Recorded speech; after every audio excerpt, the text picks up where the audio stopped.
स्वर्ण भैरव ज्वेलर्स कर्जत 20 वर्षांची स्वर्णिम परंपरा।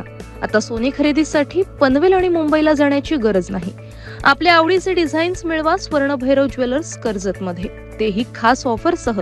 दागिन्यांच्या खरेदीवर 0% मेकिंग चार्जेस। ग्राहकांना होणार 7 ते 8 हजारांचा फायदा। ऑफर 10 ऑगस्ट 2024 पर्यंत लागू। चला तर मग आजच भेट द्या स्वर्ण भैरव ज्वेलर्सला। पत्ता स्वर्ण भैरव ज्वेलर्स, महावीर पेठ, कर्जत रेल्वे स्थानकाजवळ, कर्जत, रायगड। नमस्कार, मी विकास मिरगणे। विकासनामा या डिजिटल प्लॅटफॉर्ममध्ये आपलं सर्वांचं स्वागत।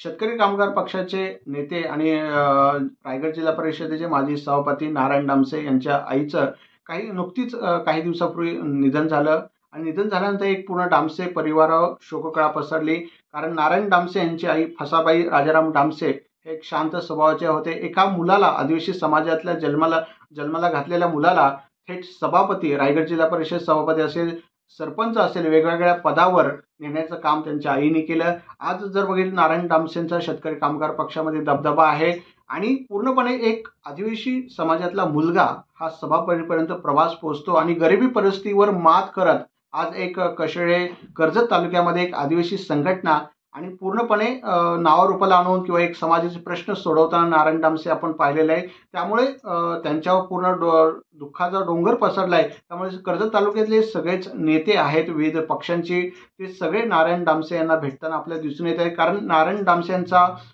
सगळ्यांशी घनिष्ठ संबंध राहिलेले शेतकरी कामगार पक्षाचे असल्यामुळे आणि तालुका असेल, कर्जत असेल, रायगड असेल, त्यामुळे वेगवेगळे रायगड जिल्ह्यातले सदस्य आहेत, मुरबाड आहे, या भागामध्ये डामसे परिवारांचा मोठा संबंध असल्यामुळे अनेक नातीगोती आहेत। त्यामुळे आदिवासी समाजाचे अनेक नेते जे नारायण डामसेंना भेटायला येतात। अशाच प्रकारे शकापाचे नेते सरचिटणीस जैन भाई यांनी सुद्धा नारायण डामसे यांच्या निवासस्थानी कुटुंबीय भेट घेतली आणि पूर्णपणे डामसे परिवारांसोबत नारायण डामसे यांच्यासोबत शेतकरी कामगार पक्ष जैन भाई अशी त्यांनी भूमिका घेतली दिसून येत आहे। त्यामुळे त्यांचे दुःख हलकं कमी करण्यासाठी थेट जैन भाई इथपर्यंत त्यांच्या आले। कारण जैन भाईंचा 8 दिवसापूर्वी पराभव झाला असला तरी नारायण डामसेंसाठी अखेर ते कुटुंबियामध्ये जयंत पाटील आले आणि पूर्णपणे त्यांचं दुःख हलकं करण्याचा प्रयत्न जयंत पाटील यांनी केलेला आहे।